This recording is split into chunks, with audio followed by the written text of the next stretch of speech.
The Joe Rogan Experience. And the way things operate is not something that's far from optimal. It's not something that sucks, but it is very good, very optimal, and hard to beat in the sense that, like, for example, mortality, right?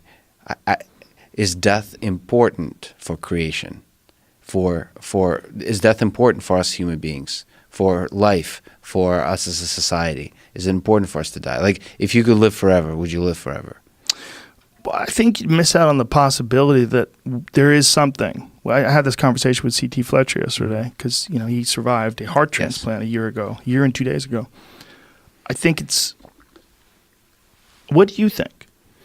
I think mortality is essential for everything.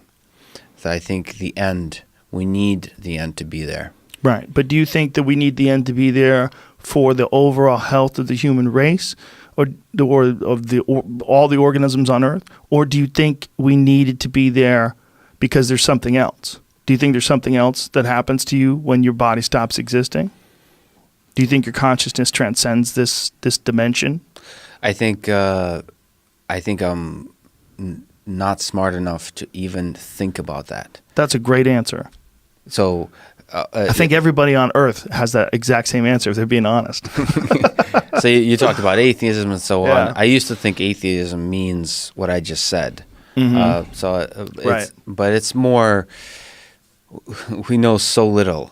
So the only thing I know is that the finiteness of life is the Broadway Jiu-Jitsu school that I train at has this poster at the opening, which is a Hunter S. Thompson quote, which is about skidding into death sideways.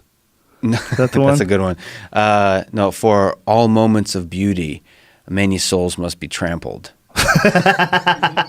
Something like that. That's a fucking great quote. God, I love that guy. Yeah, so basically, for beauty, you have to have suffering.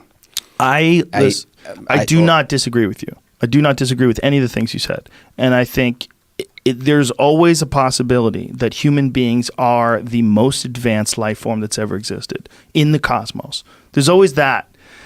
That has to be an option if we are here, right? If we can't see any others out there, and even though, there's the Fermi paradox and there's all this contemplation that if they do exist, like maybe they can't physically get to us, or maybe they're on a similar timeline to us, and it's also possible, as crazy as it might sound, that this is as good as it's ever gotten anywhere in the world, or anywhere in the universe, rather. That human beings right now in 2019 are as good as the whole universe has ever produced. We're just some freak luck accident, and everybody else is throwing shit at each other, right? There's 15-armed caterpillar people that live on some other fucking planet, and they just toss their own shit at each other, and they never get any work done. But we might be that. But even if that's true, even if this beauty that we perceive, even if that this beauty requires evil to battle and requires seemingly insurmountable obstacles you have to overcome, and that through this you achieve beauty, that beauty is in the eye of the beholder. Absolutely. For sure. Objectively, the universe doesn't give a fuck if Rocky beats Apollo Creed in the second movie. Mm-hmm. It doesn't give a fuck. It's nonsense. Everything's nonsense. When you look at the giant ass picture of it, what beauty is it if the sun's going to burn out in 5 billion years? What beauty is it if there could be a hypernova next door that just cooks us? Oh, so I mean, that's like the book *Sapiens*. Yeah, that basically one of the things we've created here is we've imagined ideas that we all share, the ideas of beauty, ideas of truth, ideas of fairness. Yeah. We've all created together, and it doesn't exist outside of us as a society. And no, it only exists to us. Yeah, but to us it does exist, and this is where I think the beauty of being a person truly lies. It lies in us, our appreciation of us. We appreciate people in a profound way. Like we were talking about Hendrix. I don't know how many hours of Hendrix I've ever listened to, or Richard Pryor.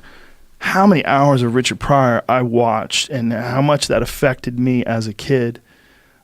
watching Live in the Sunset Strip, that's what got me into doing stand-up comedy. We affect each other. C.T. Fletcher, who was on the podcast yesterday, who's this incredibly inspirational guy. You watch his videos, you want to lift the fucking world and throw it into space. You know, I mean, he's so powerful. We appreciate each other.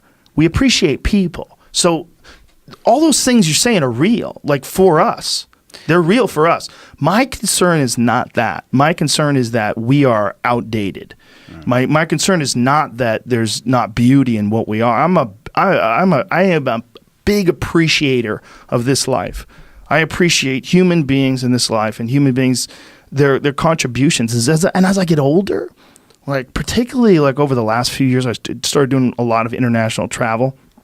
I fucking appreciate the shit of all these people that are living in this different way with weird language and shit and weird smelling foods.